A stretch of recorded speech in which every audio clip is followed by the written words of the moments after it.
Selamat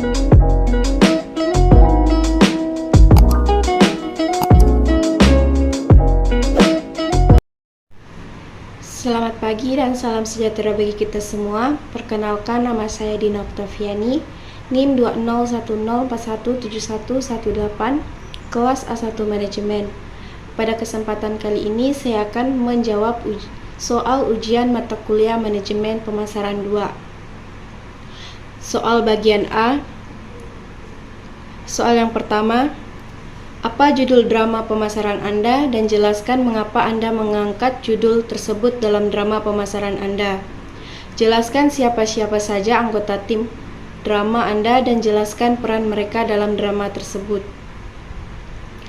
Judul drama pemasaran kelompok kami adalah Do Not Give Up Easily.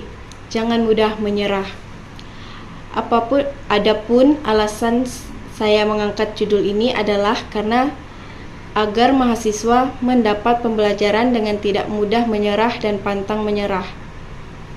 Hal ini karena pantang menyerah adalah sikap kuat yang tidak mudah menyerah tantangan dan rintangan yang ada.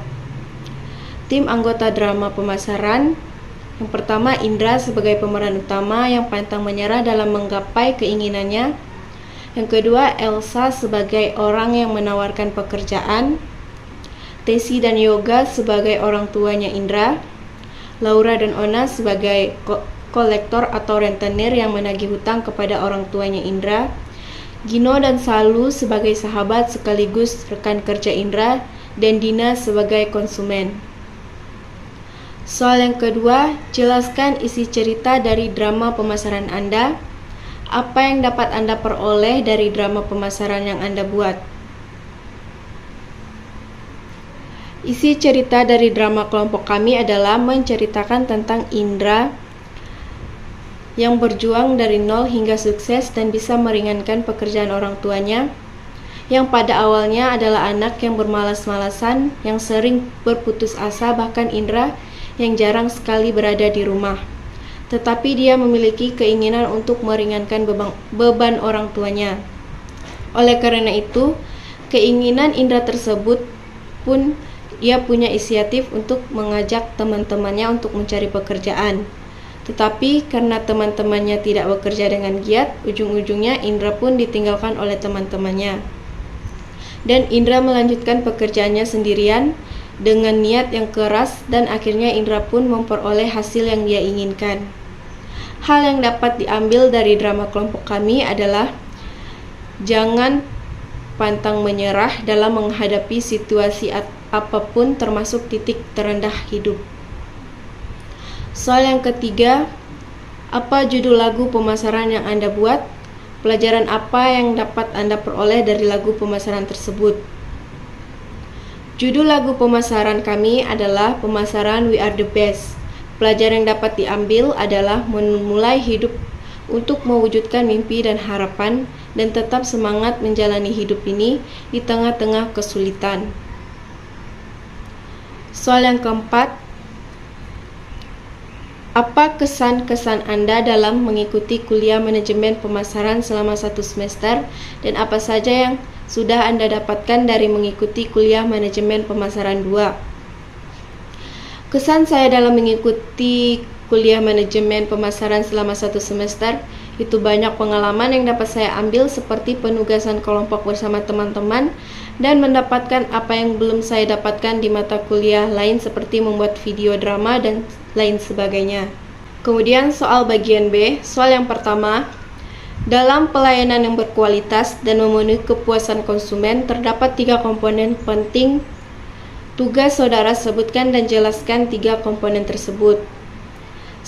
Sebelum membangun customer engagement, ada 3 komponen penting terkait pelayanan pelanggan yang perlu dipahami semua pengusaha, yaitu yang pertama kualitas, yang kedua biaya, yang ketiga pengiriman.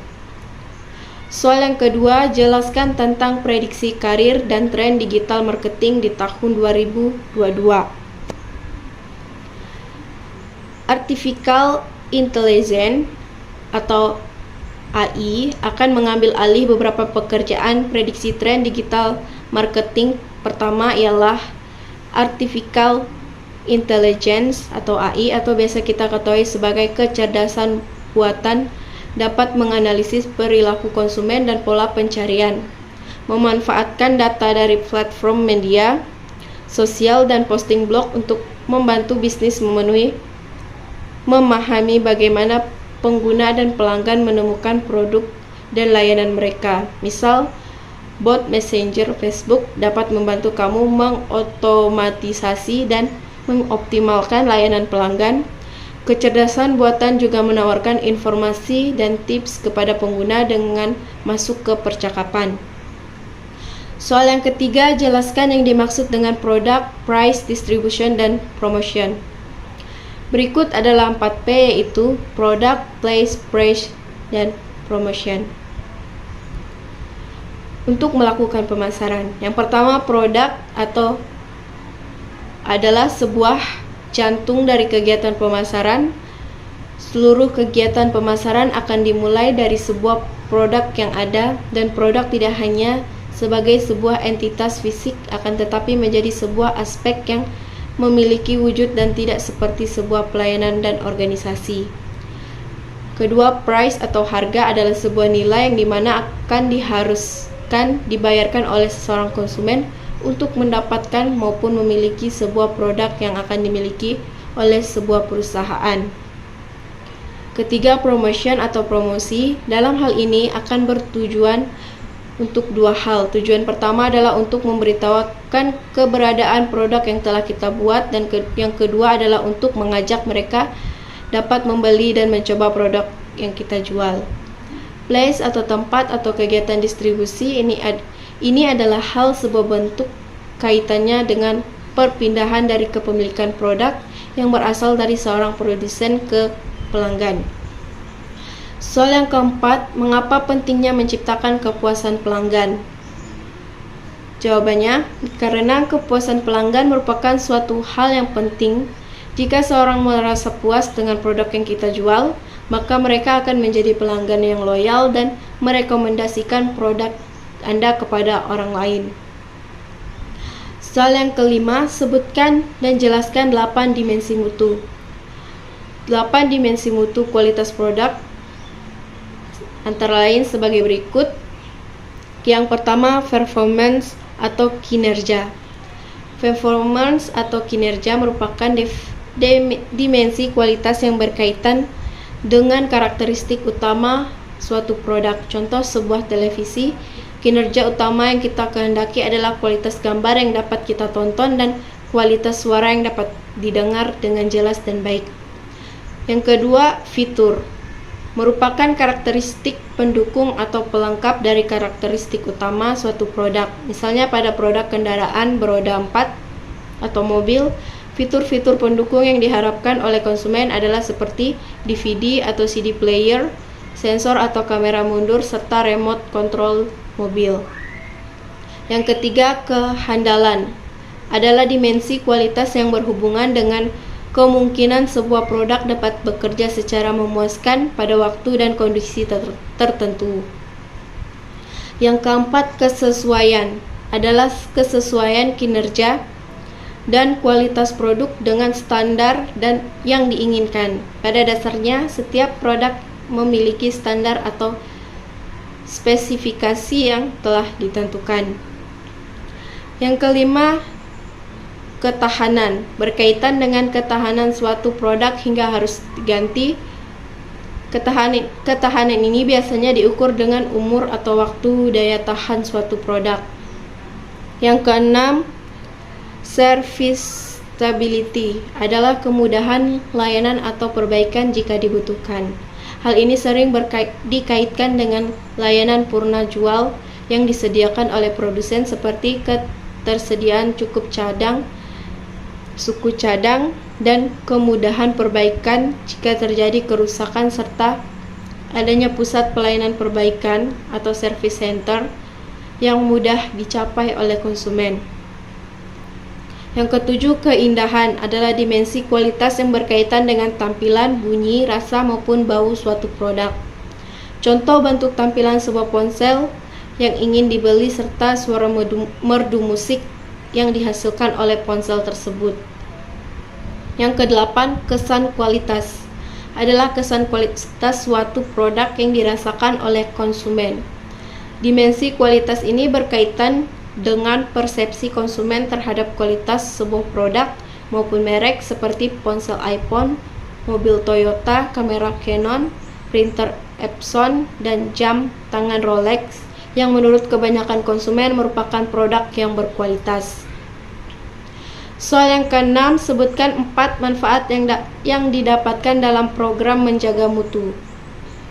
Ada banyak manfaat yang bisa didapatkan dari proses jika diterapkan dalam sebuah perusahaan, antara lain memberikan kepuasan kepada para pelanggan sehingga menjaga kepercayaan terhadap perusahaan, menumbuhkan rasa motivasi dalam karyawan, meningkatkan standar kinerja dalam perusahaan, dan meningkatkan dan menjaga nama baik perusahaan. Soal yang ketujuh, jelaskan pengertian dari ekuitas merek. Jawabannya, ekuitas merek merupakan seperangkat aset dan liabilitas merek yang berkaitan dengan suatu merek, nama, dan simbolnya, yang menambah atau mengurangi nilai yang diberikan oleh suatu barang atau jasa kepada perusahaan atau pelanggan perusahaan. Soal yang ke-8, sebutkan keunggulan dan kekurangan dari perluasan ekuitas merek. Strategi perluasan merek dengan menggunakan merek yang sama dengan merek utama memiliki kelebihan dan kekurangan, di mana jika parent brand merupakan merek yang kuat, maka sub-brand akan mudah diterima oleh masyarakat. Sebaliknya, jika parent brand mengalami penurunan baik citra maupun kepercayaan di tengah konsumen, maka sub-brand juga terancam ikut turun. Soal bagian C, setelah menonton ketiga video, jawablah pertanyaan berikut ini. Sebutkan judul ketiga video di atas. Judul video pertama, prediksi karir dan tren digital marketing di tahun 2022. Judul video kedua, 9 tren strategi digital marketing di tahun 2021 untuk mendukung branding dan promosi bisnis. Judul video ketiga, strategi penetapan harga. Soal yang kedua, siapa pembicara dari ketiga video tersebut? Video pertama, pembicara Mendy Purwa Hartono dan Andin Rahmana. Video kedua, Desiana Andar N. Yang video ketiga, Agung Dimas. Soal yang ketiga, jelaskan apa yang dibicarakan oleh ketiga pembicara dalam video tersebut. Dalam video pertama, membicarakan tentang prediksi karir digital marketing di tahun 2022 dan pekerjaan apa saja yang ada di bidang digital marketing. Dalam video kedua, menjelaskan tentang 9 tren strategi digital marketing tahun 2021 untuk mendukung branding dan promosi bisnis. Video marketing, user generate content marketing, social media marketing, strategi SEO atau search engine, dan lain sebagainya.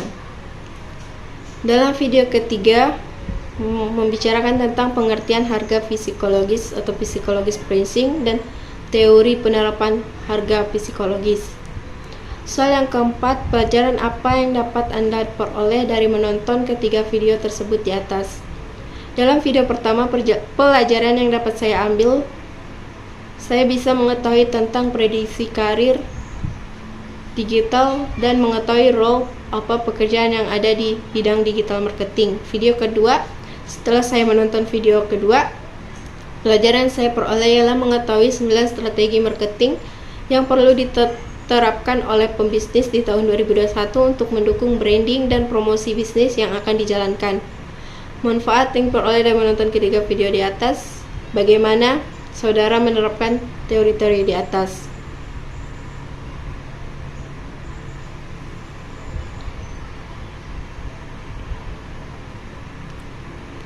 Pelajaran yang dapat saya ambil dari video ketiga, saya mengerti tentang strategi penetapan harga berdasarkan teori bahwa harga tertentu dapat memiliki dampak psikologis bagi seseorang.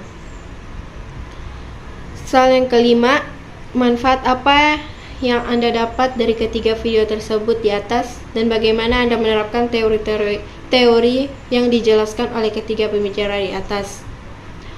Manfaat dalam video pertama yang diperoleh lingkungan dan mengetahui tentang digital marketing. Teori tersebut dapat diterapkan ketika kita memulai bisnis di bidang digital marketing. Setelah menonton video kedua, manfaat yang dapat saya peroleh ialah pentingnya perencanaan suatu strategi marketing untuk mendukung jalannya bisnis yang akan dijalankan oleh seorang pebisnis di tahun 2021 yang memudahkan dalam proses branding dan proses promosi. Dalam video ketiga, manfaat yang dapat saya ambil, saya mengetahui bahwa teknik menjual berkaitan dengan kemampuan seseorang untuk mempengaruhi pikiran orang lain dalam penerapan harga. Psikologis memperhatikan beberapa teori seperti kerugian dan harga umpan. Sekian jawaban yang dapat saya sampaikan. Atas perhatian saya ucapkan terima kasih. Selamat pagi dan salam sejahtera.